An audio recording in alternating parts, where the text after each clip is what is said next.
Bonjour à tous ceux qui nous suivent en direct.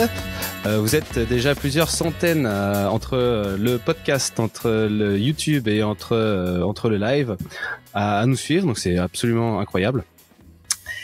Et on se retrouve aujourd'hui pour faire un live sur la gestion électronique des connaissances.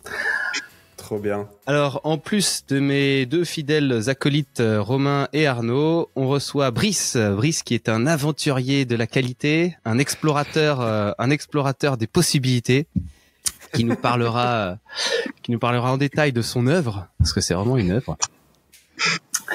Comment ça va les gars ? Ça va bien. Bah, écoute, ça va. Ça va bien. Comme Ouais. une pause Brice. café. Brice, c'est ton premier. Ah bah non, toi t'as une chaîne YouTube. Oui, mais c'est la première vidéo en direct. Trop bien. Bon bah écoute, on va essayer que ça se passe bien. Et je vous propose de faire une très courte news parce qu'on a un contenu qui est assez important sur la deuxième partie. Alors, est-ce que vous saviez, moi je savais pas, que le 7/12, donc c'était il y a juste à peine 7 jours, qu'il y avait eu le comité de suivi des génériques. Donc le comité de suivi des génériques, c'est là où le CEPS vient négocier les baisses de tarifs des génériques, quoi. Et donc j'ai découvert ça via un live de la FSPF, qui est la Fédération des syndicats pharmaceutiques de France. Et donc ils font un live tous les vendredis à 13h45. Donc là vous pouvez le retrouver dans 2 heures. Et donc là il y a c'est animé par le président de ce truc-là, donc Philippe Besset. Et alors lui il était colère. Il est sorti de cette réunion et il était très énervé. Et donc, je cite, une réunion incroyable. On avait l'impression de dresser la liste des ruptures de demain. Et donc, apparemment, au lendemain de la réunion, donc le CEPS, le CEPS veut diminuer de 10 à 15% le prix des 7 plus importants groupes génériques inscrits au répertoire. À ça, donc, dedans, on compte l'atorvastatine, la rosuvastatine, le bisoprolol, le pantoprazole, l'esoméprazole, la metformine et le valacyclovir. Et donc ils espèrent avec ça faire 30 millions d'euros d'économies sur ces génériques. Donc là, et je le cite encore, c'est une nouvelle décision qui ne peut qu'aggraver les ruptures de médicaments qui pénalisent déjà fortement les pharmacies et les patients. Donc je suis complètement d'accord avec lui. Donc j'en parle de ça vite fait parce que j'ai écrit un article hier, vous pouvez le voir sur mon profil, exactement sur ce sujet. Exactement sur ce sujet. Donc moi personnellement c'est un sujet qui me tient quand même à cœur parce que finalement on le vit quand même de l'intérieur. Je trouve. Donc les laboratoires génériques sont pris en sandwich entre une réglementation qui se durcit, donc avec le nouvel annexe 1, pareil pour l'inflation, les matières premières, donc le prix des matières premières qui augmente, et de l'autre côté les prix bloqués. Donc c'est-à-dire que tout investissement ou tout aléa peut pas être répercuté sur les prix de vente comme dans n'importe quelle autre industrie finalement. Et donc tout ce système qui soutient finalement, c'est un pilier assez important du système de santé français en tout cas. Je pense, et il est vraiment mis en péril par ce mécanisme vicieux de négociation des prix à la baisse, quoi. Est-ce que vous avez des commentaires là-dessus, messieurs ? Non. C'est dit. Allez, c'est parti pour le sujet principal de cet épisode.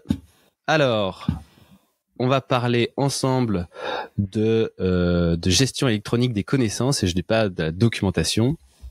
Alors, avec nous, on a Brice. Bonjour. Alors Brice, est-ce que tu peux te présenter et nous dire de quoi tu viens nous parler aujourd'hui, s'il te plaît ?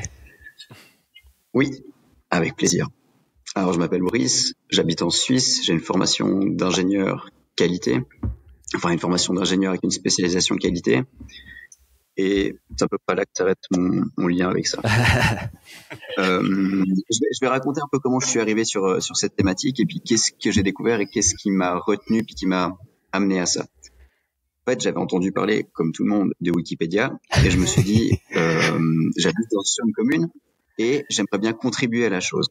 Donc, j'ai commencé à chercher, de dire, il faut que j'aie une information à les pérenniser et à mettre à un endroit où elle sera accessible à tout le monde.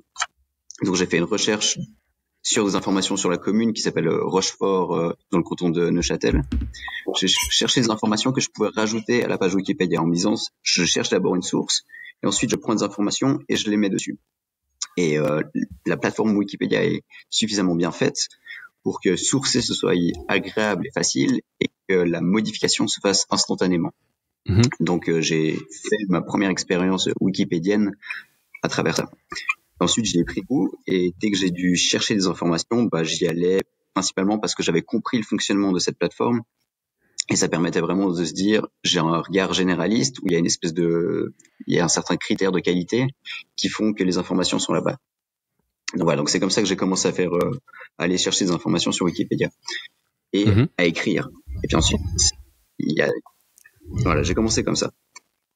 Donc j'ai compris comment fonctionnait Wikipédia, et c'est pas très très compliqué parce qu'il y a des centaines et des centaines et des milliers d'heures de développement qui sont faits par des bénévoles, des volontaires, des personnes qui se disent que le projet est suffisamment beau et qui ont des compétences et qui se disent je peux amener quelque chose aux autres finalement. Donc voilà, donc ça fait que pour l'utilisateur lambda, c'est facile à faire. Ensuite, j'ai commencé mon expérience professionnelle, et là j'étais confronté à un flou en termes d'informations, et je me suis dit, mais en fait, si ça marche si bien pour des informations qui sont génériques pour tout le monde, en fait, qui sont internationales, pourquoi est-ce qu'on n'essaierait pas d'appliquer ça dans une entreprise? Voilà, du coup, franchement, c'est très bien. J'ai essayé de faire ça. Ça n'a pas si bien fonctionné que ça. Et donc, ce que j'ai fait ensuite, pour parler de plus librement d'une chose où j'en suis l'auteur et donc je fais ce que je veux, ça c'est beau la liberté quand même, c'est que je me suis dit que j'allais créer un Wikipédia, enfin un wiki dédié à la Suisse romande, donc c'est-à-dire qui est limité à une région géographique. Et donc, qu'est-ce que c'est un wiki? Un wiki, c'est une plateforme qui est collaborative. Donc c'est un code qui tourne, qui permet d'alimenter un serveur, une base de données, avec une interface qui est celui de la fondation Wikipédia.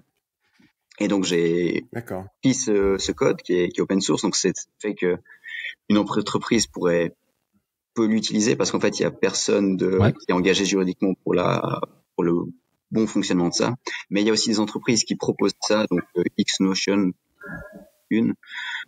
ou Xwikipédia, qui permettent de faire des Wikipédia d'entreprise. Donc c'est déjà un créneau qui existe où il y a des entreprises qui sont positionnées là-dedans et qui proposent des solutions clés en main pour les entreprises. Malheureusement, j'ai pas trouvé moi d'entreprise qui en avait déjà fait, ou en tout cas dans ma région géographique ou de culture. En cherchant un petit peu sur Internet, donc ce que j'ai fait, c'est que pour faire mon wiki Romandie, je me suis dit je vais faire une liste de tous les Wikipédia qui existent, pour faire une espèce d'étude de marché pour dire est-ce que ça existe pas déjà. Et en fait, en cherchant ça, je suis arrivé sur la page du Wikipédia, enfin un wiki privé qui a été fait par un département de la NASA, qui est la sortie extravéhiculaire. C'est les sorties, c'est sur les sorties extravéhiculaires, ouais, c'est ça. Ouais. Donc eux, c'est une entreprise où ils ont EVS. Exact. Donc eux, ce qu'ils ont fait, c'est qu'ils ont mis en place un Wikipédia au sein de leur entreprise. Et ça permet, par exemple, donc il y a quelques captures d'écran qui permettent de réaliser en fait l'ampleur du travail qu'ils ont fait, puis à quel point ça leur permet de s'y retrouver.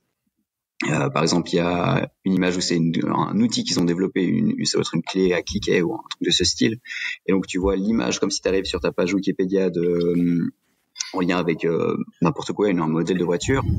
Et donc tu as une photo de cet outil, tu as le numéro du plan qui est flouté. Et en fait, ça permet à toutes les personnes de cette entreprise d'avoir accès aux informations liées à ce plan, à l'image, à l'utilisation. Et à côté de ça, c'est là que c'est très organique. C'est qu'il y a du texte qui a été écrit par des personnes qui ont participé au développement de cet outil. Donc ça leur permet de faire un retour d'expérience par rapport à ça et donc de capitaliser sur le savoir-faire. Dans l'idée que s'ils devaient refaire un même outil qui ressemble, toutes les personnes puissent avoir accès à ces informations, même des personnes qui n'ont pas fait partie de l'équipe qui ont développé ce produit.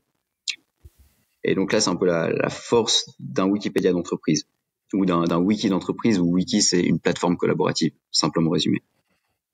Je mettrai le lien vers le site de présentation que tu m'as envoyé du Wikipédia EVS là pour que tout le monde puisse aller voir. C'est absolument passionnant. Et ce qui est fou, comme tu le dis avec les wikis, quoi, c'est que c'est collaboratif, quoi. Donc en fait, ça remet le système documentaire au niveau des personnes qui l'utilisent. Ouais. Et ça, c'est absolument merveilleux, quoi. Ça implique, enfin, en fait, tout le monde peut s'impliquer dans le système documentaire. Par exemple, c'est un truc qu'on voit tous les jours au boulot, quoi. C'est, voilà, l'opérateur qui est pas satisfait de sa procédure, qui trouve qu'il manque quelque chose ou que c'est pas suffisamment précis ou que, du coup, il y a une erreur. Et bien, du coup, c'est comme si là, il pouvait y aller et le modifier, quoi. Mais ça, du coup, je mets la casquette du qualiticien dans l'industrie pharmaceutique. Il va y avoir une espèce de... Un truc comme ça, moi, je trouve ça incroyable. Et vraiment, je pense que c'est plus que nécessaire. Mais il va y avoir cette sensation de peur de perdre le contrôle sur l'information et d'avoir des informations erronées qui amèneraient à des prises de décision basées sur des mauvaises informations et donc des mauvaises prises de décision. Ça, c'est vraiment, j'imagine, l'objection qui va arriver de pas mal de gens dans l'industrie pharmaceutique, quoi. Alors, Paul Adrien avait regardé un peu plus loin la vidéo et puis de ce que présentait la section de la NASA. Et en fait, ce qu'ils ont fait, c'est qu'ils ont mis en place un système d'autorisation des modifications. Donc, c'est-à-dire que tout le monde peut venir et soumettre une modification. Ouais. Et ça fait que ensuite, c'est le système qualité qui doit venir et qui dit on est d'accord avec cette modification-là. D'accord. C'est comme sur Wikipédia, en fait, tu as des niveaux d'écriture différents. Enfin, tu as des niveaux de sécurité des pages. Par exemple, tu peux dire que seules certaines personnes, des groupes d'utilisateurs, en fait, peuvent modifier les pages. Ok. Mais l'idée d'un wiki, c'est comme de rendre l'information accessible à tout le monde pour qu'à travers une simple recherche avec le nom, tu arrives à retrouver les informations. Et ensuite, tu peux regrouper tes informations par rapport au processus ou à n'importe quelle thématique ou par département, par exemple, pour dire, OK, les informations en lien avec ce département, tu arrives à les retrouver à partir de la page d'accueil du département. Et en fait, la puissance de ça, c'est que c'est pas un répertoire où dedans tu as des informations qui sont classées dedans, c'est que tu as toutes les informations qui sont directement accessibles. Et après, ça t'empêcherait pas d'avoir un système documentaire, une GED à côté avec des documents libérés. Mais ça, c'est dans ma vision et moi, j'ai jamais implémenté ce système là-dedans. Et c'est là que Paul Adrien disait ce serait faire du doublon parce que d'un côté, tu as tout ton système documentaire avec tes documents qui sont libérés et ensuite, tu as l'autre couche qui est accessible par tout le monde. Et il faudrait supprimer la couche documentaire pour avoir plus que le wiki qui fait foi. Ouais, je suis d'accord. Et du coup, c'est ce que avec le module de validation de l'AQ, finalement, ça remet l'assurance qualité au niveau de la gestion de la justesse de l'information et plus de faire le document, tu vois. Enfin, c'est le truc finalement qui fait quand même chier pas mal tout le monde, c'est d'aller dans le document et d'essayer hop, tu ouvres tu fais la mise en page, tu rajoutes le truc, tu vas demander à l'opérateur, tu sais plus trop, tu sais pas exactement ce qu'il veut dire. Enfin, tu vois, c'est tous ces espèces d'allers-retours trop chiants qui font que il y a que la personne, enfin, en général, c'est souvent la personne qui fait le truc qui est la plus à même de pouvoir apporter l'information juste au document. Et donc là, l'assurance qualité, elle a plus qu'à vérifier la connaissance exacte plutôt que trouver les mots justes pour la diffuser, quoi. Bon, on a perdu Paul Adrien, mais du coup, en attendant, petit point de chat. Donc il y a Imen qui trouvait effectivement l'idée d'autorisation de modification vraiment bien. Et Frédéric aussi qui pense que cette approche avec les wikis, c'est un très bon moyen pour que les opérateurs s'approprient vraiment le SMQ, quoi. Et du coup, ça me rend la modification de documentaire plus fluide. Et je pense que pour faire une chose qui utilise plus tout le potentiel d'un wiki, ce serait d'avoir une partie avec des articles qui sont en lien directement avec l'assurance, la qualité documentaire, si on veut bien. Et à côté de ça, faire des articles qui soient pas soumis à libération de la part du système d'assurance qualité. Par exemple, s'il y a de la R&D qui travaille sur un produit, que les personnes de la R&D puissent rajouter des informations sans passer par le système qualité. Et après, ils peuvent se dire, ils ont développé un produit, une molécule ou que sais-je. Et ensuite, qu'ils fassent un espèce de résumé de ces informations qui soient ensuite transmises à des personnes qui vont faire l'industrialisation du procédé et que ensuite on refusionne ça pour en faire des informations qui sont accessibles à l'opérateur qui va travailler sur la ligne. Donc en fait, ça lui offre un regard sur tout le travail qu'il y a eu en amont et qui a permis à cette ligne de tourner pour faire telle molécule. C'était je disais reconnecter enfin la R&D avec l'industriel, quoi. Alors, je sais pas si les gens sur le live ils comprennent, mais nous on comprend rien à ce que tu dis. Non, mais après voilà, ce que tu disais par rapport à la R&D, dans la pharma, on en a pas mal parlé sur les derniers lives justement, ce fameux process déviation. Et souvent, quand tu fais des investigations de cause, quand tu as un problème, en fait, tu trouves pas les infos. Et avoir un wiki comme ça pourrait être tellement puissant dans les investigations justement, pour comprendre comment le truc il doit fonctionner normalement et mieux comprendre qu'est-ce qui marche pas, quoi. Qu'est-ce qui a été impliqué. Ouais. Et puis au sein même de la R&D, ça permet en fait de faire un travail collaboratif où tu peux voir l'avancement d'une telle équipe sur un projet et tu peux avoir une autre équipe ou un autre membre d'une équipe d'un autre projet qui pourra aller et puis dire ah ok vous avez fait ça comme ça, ah je vous recommande de faire ça, ou nous on a fait ça comme ça, venez regarder chez nous comment est-ce qu'on a avancé. Et puis si tu arrives à boucler sur un cycle de vie de développement d'un produit, tu pourrais dire on a un projet qui a tel TRL, technologie readiness level, ou qui a ce niveau d'avancement, ou qui a telle étape dans son cycle de vie. Et donc, tu fais une espèce de fiche de résumé de l'avancement de cette technologie, de cet article, de ce développement, de cette molécule. Et quand tu arrives dessus, tu peux dire, ah bah là, c'est à ce niveau-là. Ensuite, tu pourrais te dire que tu as une liste ou un outil de suivi qui te permet de voir l'ensemble des articles que tu as, à quel niveau d'avancement ils sont. Et puis tu peux dire bon bah on est à ce niveau-là, est-ce que tu as un milestone ou un jalon à fournir pour passer au niveau supérieur, et tu peux aller regarder dans d'autres articles, dans d'autres produits, molécules, que sais-je, ou autres machines implémentées ou n'importe quoi, voir comment est-ce que eux ils ont fait pour passer au jalon supérieur. C'est vrai que c'est trop puissant. Et puis par rapport à ça, tu peux aussi dire, je pense qu'il faudrait pas complètement se couper du fait d'avoir une GED ou une bibliothèque avec des documents qui sont libérés, mais il faudrait que ce soit quelque chose de séparé où tu peux faire un lien entre ton wiki où les informations sont accessibles, modifiables par tout le monde, et des informations qui sont figées. Par exemple, si tu as une libération de l'eau, il faut pas qu'elle soit sur le wiki, mais que tu aies une liste de libération de l'eau, ou libération de machines, ou libération de processus, et que ce soit des documents qui soient figés, qui soient à côté, et que tu puisses aller sur ta technologie où tu peux dire ok, il y a cette industrialisation de ce produit qui a super bien marché, regarder quels sont les jalons qui ont été fournis à telle étape. Et puis comme ça, tu peux aller faire de la recherche par rapport à qu'est-ce qui a déjà été fait dans l'entreprise.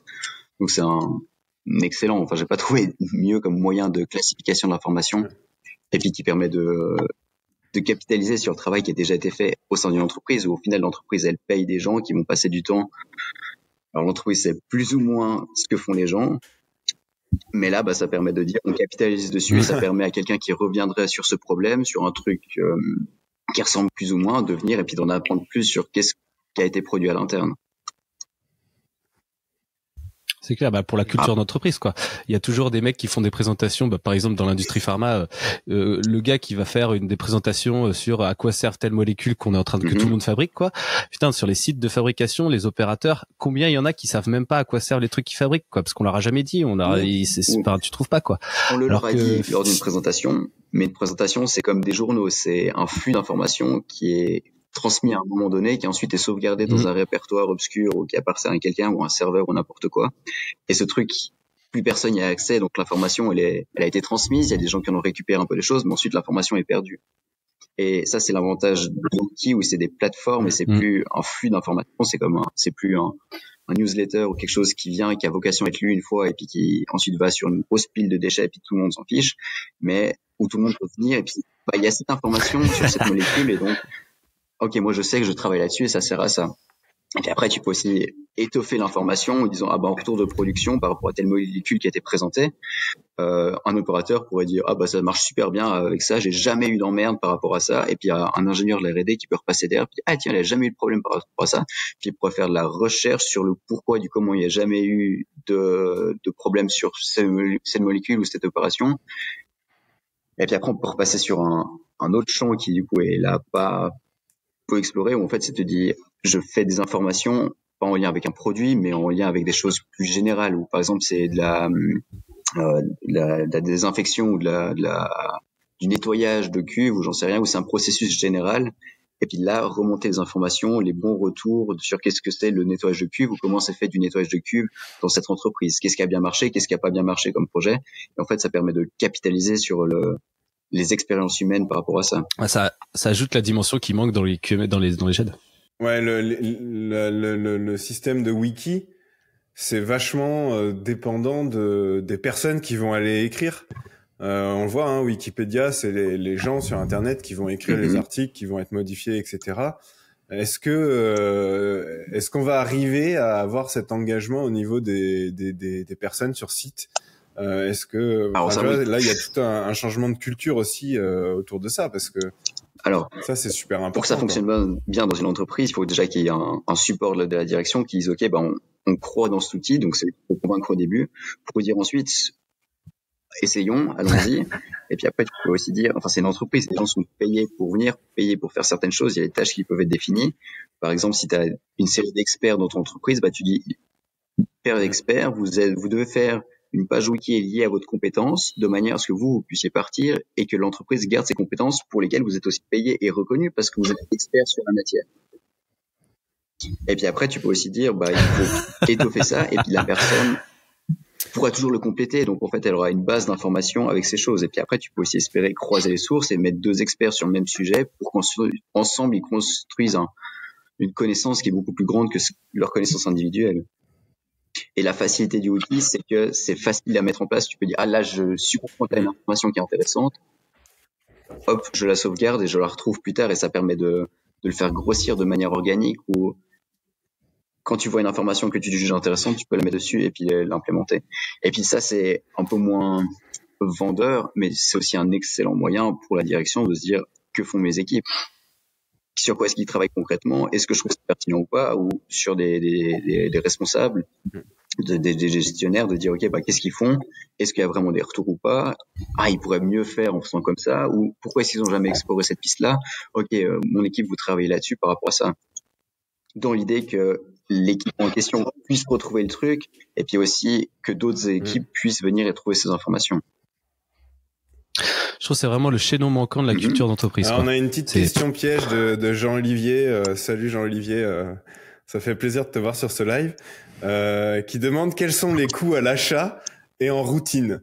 Alors, je sais pas si on a la réponse aujourd'hui, parce que là, on parle vraiment d'un truc encore en exploratoire, mais peut-être que Brice, toi, tu as un peu de notion sur les coûts. Je sais pas. Alors, je peux parler, déjà le produit, il existe. Wikipédia, il est là, il est fonctionnel. Donc, je pense que si tu as des ingénieurs de développement, c'est pas infaisable de dire, ok, on a cet outil qui fonctionne, on a cette liste de fonctionnalités. Et puis, le gros avantage à Wikipédia, c'est que c'est aussi tout avec du bénévole. Donc, ouais, c'est open source. Donc, tu peux prendre ça comme base pour essayer de développer quelque chose. Mais il n'y a pas besoin de réinventer la roue s'il y a des entreprises qui ont déjà proposé cette solution à d'autres entreprises. Voilà, mais après, il faut des informaticiens, des programmeurs qui sont capables de mettre les mains dedans et d'assurer la maintenance. Parce que si tu fonctionnes sur cet outil et qu'il tombe en panne, c'est toute ta connaissance d'entreprise qui fonctionne plus. Mais ça, c'est pareil avec tous les outils informatiques. Enfin, voilà. Oui. Donc, je pense que ça peut être élevé, même pas sûr. Ouais. Après, il y a aussi des abonnements. Il y a une entreprise qui s'appelle Notion qui loue les abonnements par utilisateur et qui permet de faire un peu tout et n'importe quoi. Mais c'est un peu dans la même idée d'un wiki où tu peux venir et puis créer des articles, tu peux insérer des images, des liens, et ça te permet de créer, ils vendent ça aussi comme un outil informatique qui permet de créer ton entreprise. Mais ça, c'est relativement cher, ou c'est au moins une vingtaine de francs ou d'euros ou dollars par utilisateur. Mais après, t'es pieds et mains liés avec cette entreprise, ce que je recommande à pas grand monde. Surtout si les informaticiens qui sont dans l'entreprise, et le code source est déjà là et il fonctionne. Puis après, il y a différents codes wikipédiens qui existent. Enfin, il y a différentes plateformes qui permettent de faire des modules. Exact. Et puis alors, ça, c'est un autre gros truc sur le fonctionnement de Wikipédia. En fait, il y a le code source qui fait tourner la plateforme. Et puis après, il y a différentes extensions. Par exemple, une extension qui permet de gérer des sources facilement. Ou une extension, qu'est-ce qu'il y a que je cherche à faire? Une extension qui permet d'écrire comme sur Word. Donc avec des entraites et des choses comme ça. Par exemple, si vous allez sur Wikiromandie puis vous essayez de modifier un article, pour écrire un titre, il faut mettre égal avant et à la fin du titre. C'est un peu comme du code HTML. C'est pas directement de l'HTML, mais c'est un peu simplifié. Mais il y a des modules qui permettent de simplifier encore plus et qui permettent à n'importe quel utilisateur de Word de compléter. D'accord. Il y a le module validation AQ, par exemple, qu'ils ont développé à la NASA. Il y a Jean-Olivier qui nous pose une autre question piège. Avez-vous validé cet outil? La validation informatique. La validation informatique. On en est au stade 0. si l'utilisation est là, il ne faudrait pas que ça puisse pas être mis en place parce après... que ça peut pas être validé. Enfin, si moi on me propose de dire tu préfères un outil qui est pas validé ou pas d'outil, je préfère un outil qui est pas validé. Mais ça, c'est mon esprit un peu pirate de dire j'y vais même si c'est pas grave. Et c'est aussi pour ça que je dis je lance ma plateforme Wikipédia, enfin Wiki Romandie, même si elle est pas validée ou j'ai pas encore de structure juridique. Je dis je préfère essayer et puis c'est là que c'est techniquement c'est faisable. Enfin louer un serveur et puis si moi je peux le faire avec mes connaissances en informatique et mon pote informaticien, ça lui a pris moins d'une demi-heure pour faire télécharger le code open source, l'installer sur mon serveur et le faire tourner pour que moi je puisse venir et commencer à remplir avec mes pages des articles. J'ai de la peine à croire qu'une industrie avec des informaticiens, je serais pas capable de faire ça. Mais ça, c'est mes croyances. Ouais, je pense que ça reste validable, mais effectivement, c'est pas encore validé, en gros. Est-ce qu'à la NASA, c'est validé? Ouais, je pense que... Ils ont travaillé. Oui.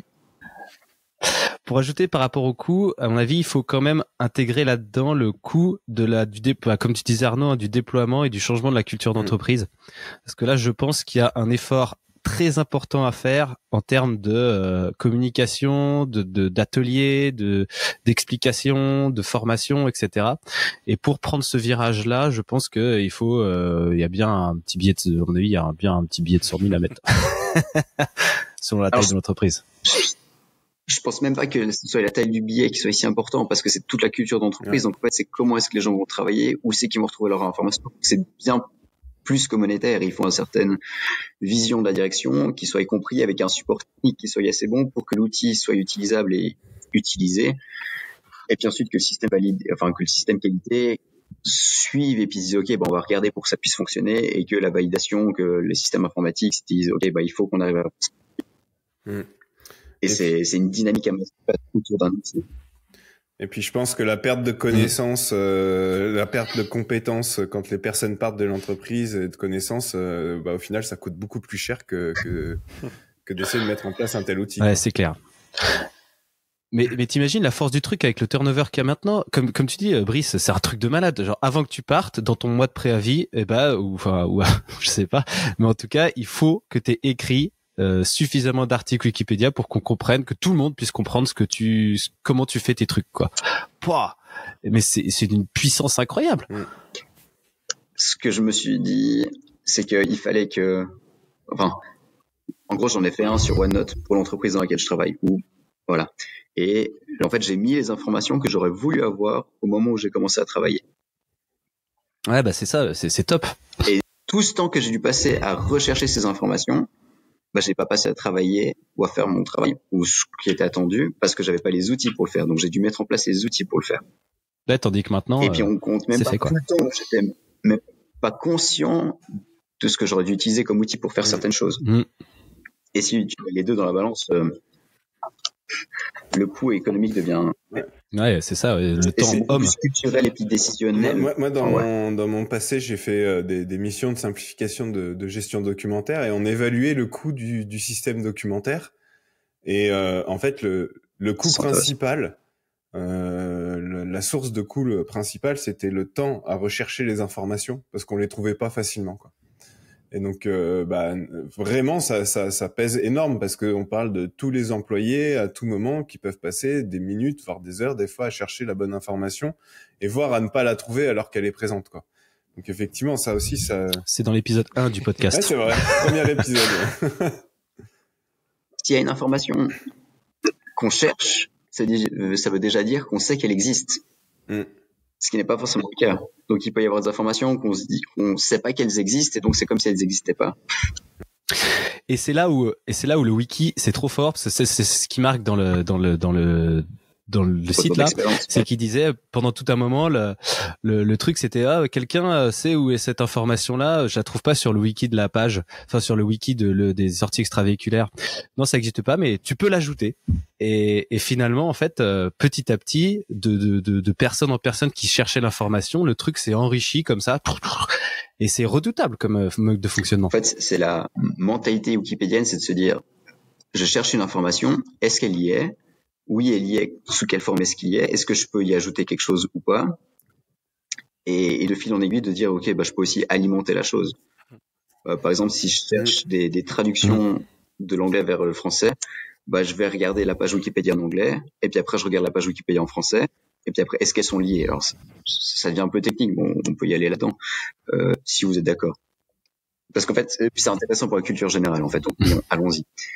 Chaque Wikipédia dans une langue est indépendant des autres.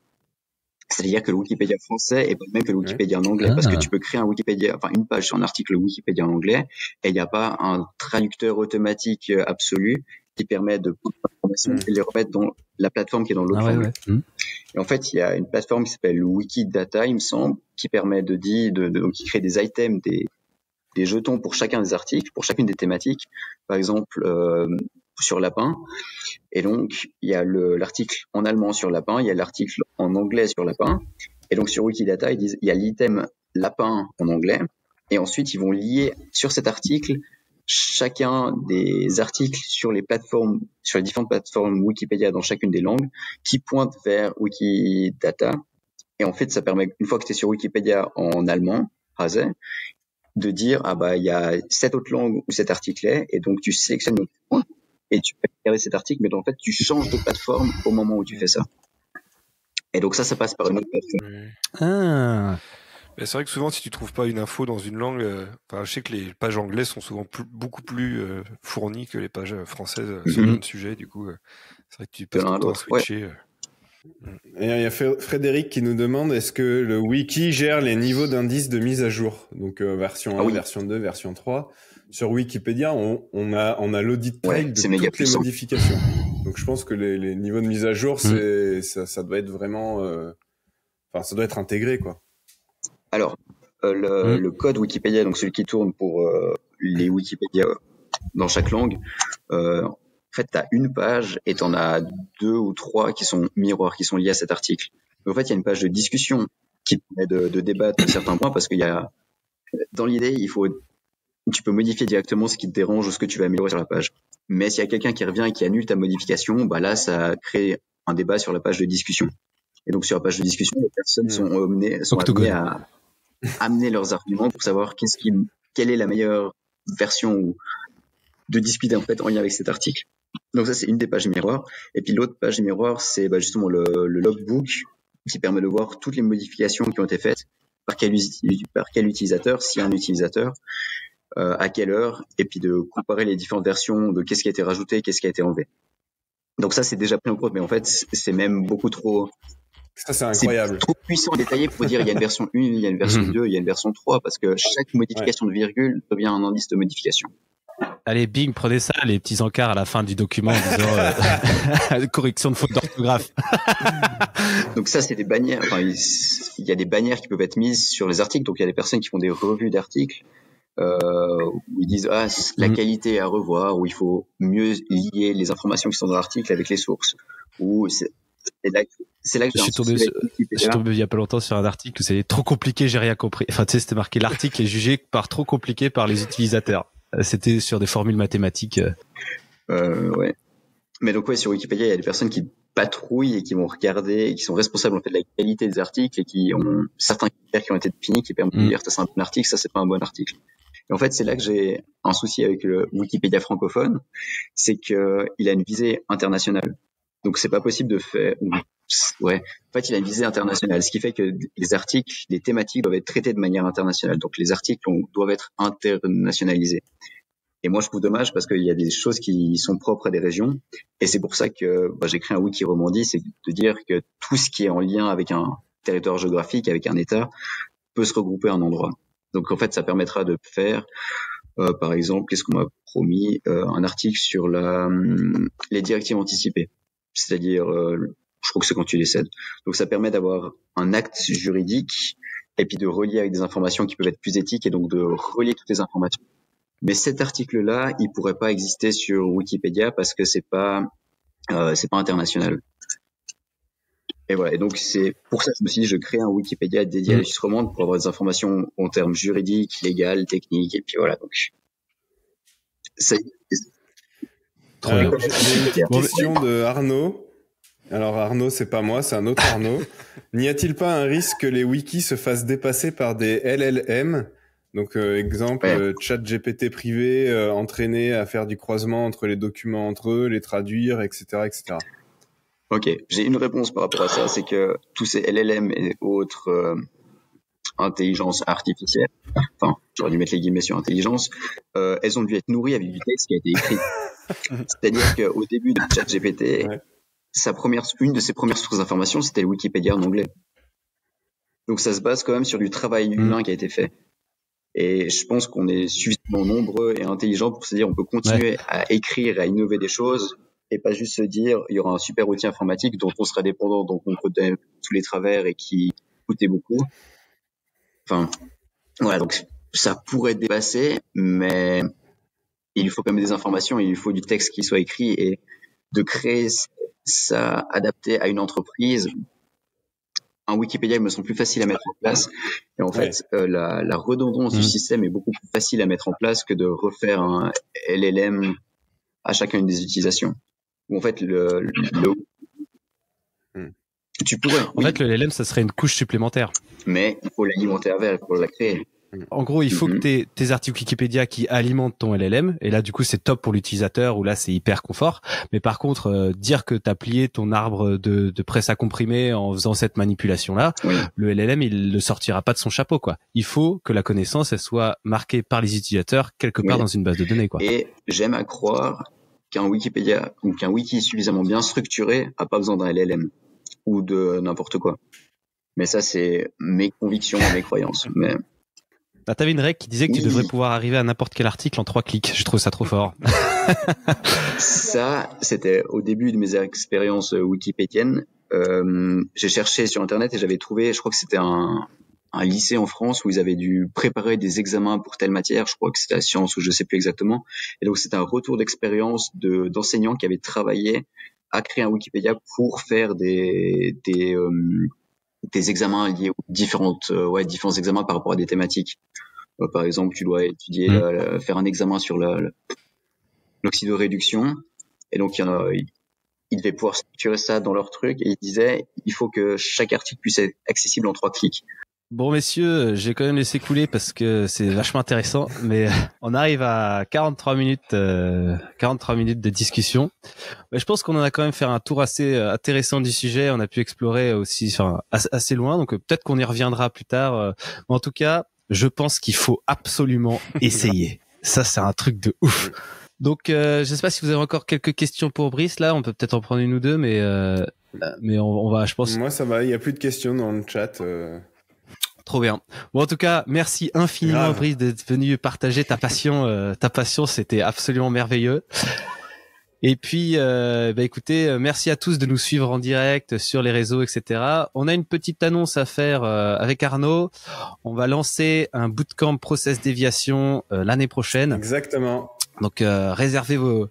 Donc, si vous voulez donc on propose une remise à plat complète de tout le processus avec comment gérer, comment piloter, comment investiguer, comment analyser la criticité, comment faire l'organisation, tout ça, quoi. Voilà. Donc tout ce qui concerne le processus de déviation sera traité pendant ce bootcamp. Donc si jamais vous avez un projet, vous avez des problèmes avec vos déviations, etc., faites chauffer vos stylos. On arrive avec une proposition pour vous. Et puis voilà, merci à tous de nous suivre et on se retrouve très vite pour un prochain podcast là direct. Voilà. Merci encore Brice, franchement c'était passionnant. Ouais, merci. Affaire à suivre quoi, vraiment. Allez, au revoir. Allez, merci. Allez.